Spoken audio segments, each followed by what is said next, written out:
नमस्कार छात्र मित्रों, मैं Shri M B Patil sir, Shri Shivaji Vidyalaya Mahagaon, तहसील गडिंग्लज, जिला कोल्हापुर।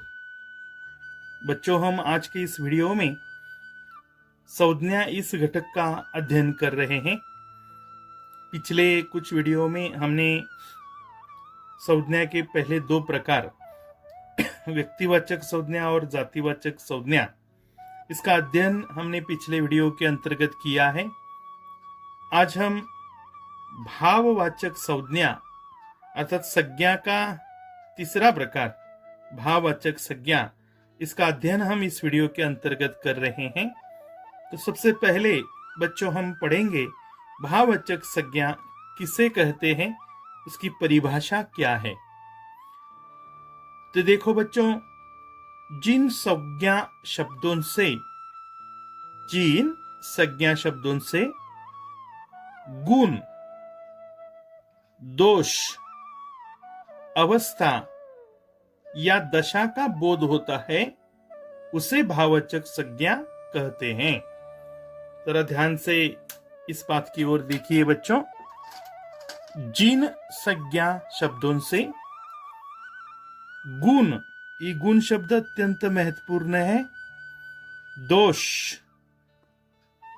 अवस्था या फिर दशा का बोध होता है, अर्थात जो संज्ञा शब्द गुण दर्शाते हैं, किसी पदार्थ के, किसी व्यक्ति के, किसी स्थान के गुण दर्शाते हैं, जो संज्ञा शब्द दोष भी दर्शाते हैं, अवस्थाओं का बोध कराते हैं, या दशा यानी स्थिति, दशा का बोध कराते हैं, ऐसे शब्दों को व्याकरण में भाववाचक संज्ञा कहते हैं।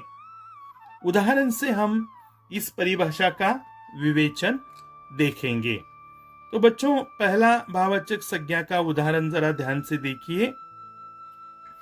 हमारे गांव में खुशहाली है। तो इस वाक्य को ध्यान से देखिए। इसमें खुशहाली, ये जो शब्द है, यह शब्द हमारे गांव का गुण दर्शाता है। हमारे गांव का क्या दर्शाता है? गुण दर्शाता है।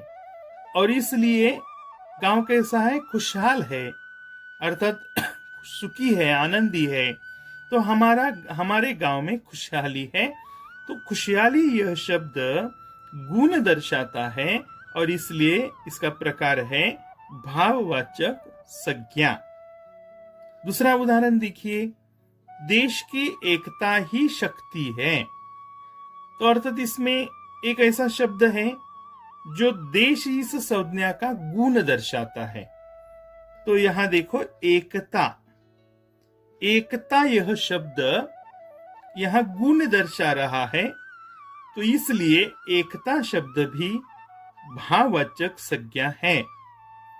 मालिक नौकर की ईमानदारी से प्रसन्न थे। इसमें नौकर का गुण सूचित करने वाला एक शब्द आया है। नौकर में क्या थी? ईमानदारी थी, और इसलिए मालिक प्रसन्न थे। तो अर्थात प्रसन्न थे ना, खुश थे।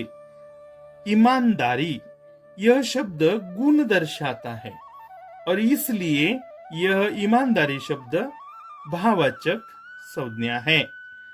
सबकी भलाई में ही मेरा हित है, अर्थात सबकी भलाई में ही मेरा हित है।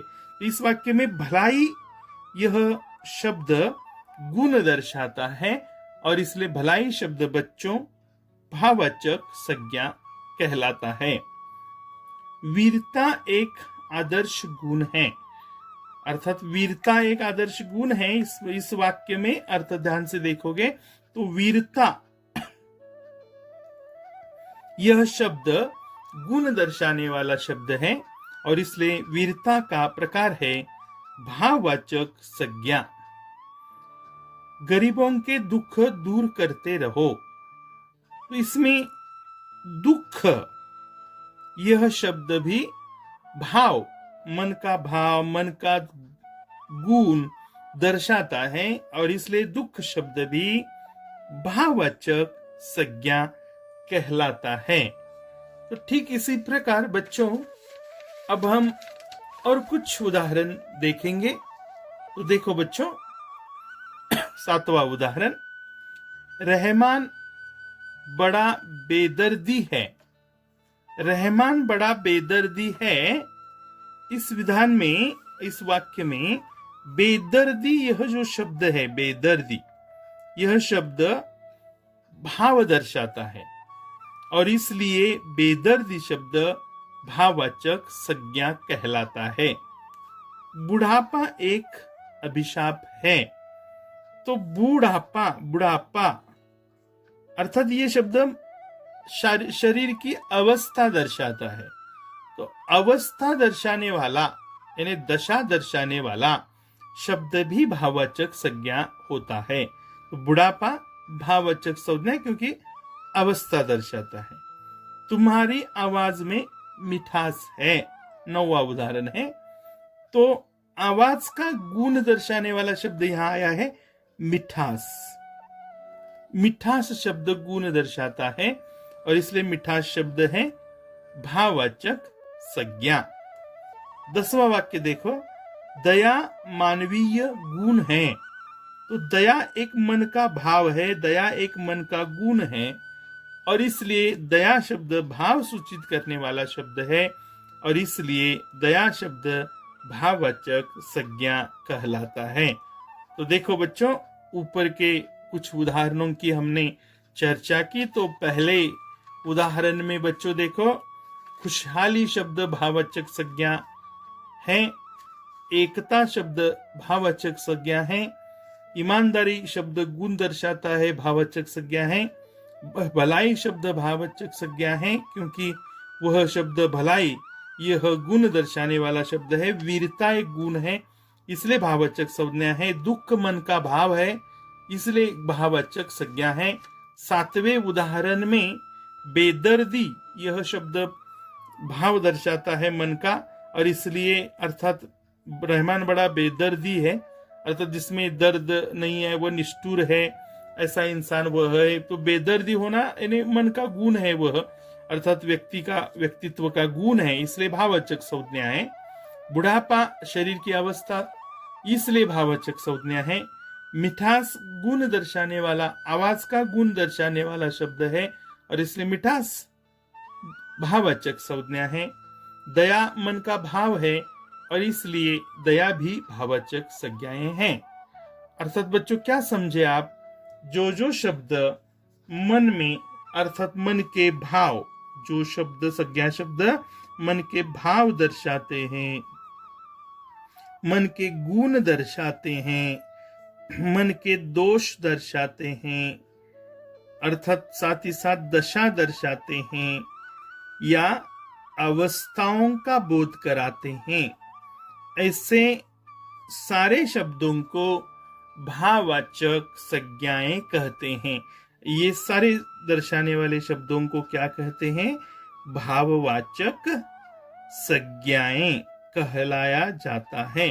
तो आप ये वीडियो देखकर ये समझे होंगे कि भाववाचक संज्ञाएं किस प्रकार से होती है।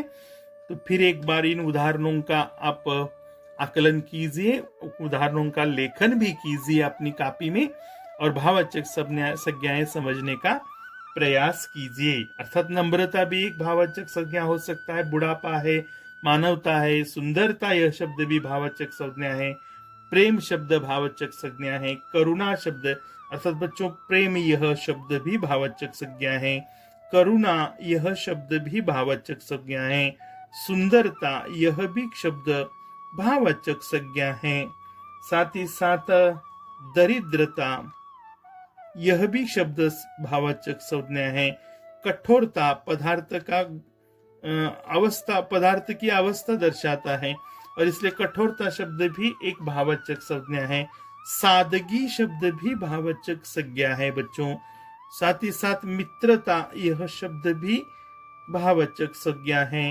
दोस्ती यह शब्द भी भाववाचक संज्ञा है, ममता यह शब्द भी भाववाचक संज्ञा है। अर्थात ऐसे अनेक सारे शब्द जो मन के भाव, मन के गुण, दोष अर्थात दोष में अर्थात वह निष्ठुरता ये दोष है, ये भाववाचक संज्ञा है। झूठा ये दोष है, ये भाववाचक संज्ञा है।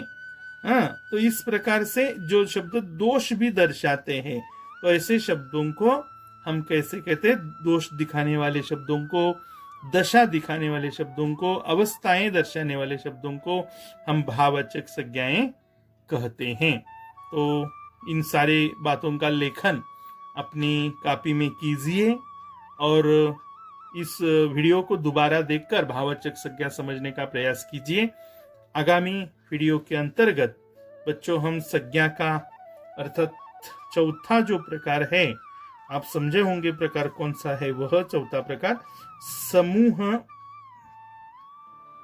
वाचक संज्ञा, इसका अध्ययन हम आगामी वीडियो के अंतर्गत करेंगे। तब तक आज का अध्यापन किया हुआ घटक आप अपनी हिंदी की कॉपी में लिखने का प्रयास कीजिए, उसे समझने का भी प्रयास कीजिए। आगामी वीडियो में हम समूहवाचक संज्ञा का अध्ययन करेंगे। तब तक आपका दिन शुभ हो, मंगलमय हो। धन्यवाद।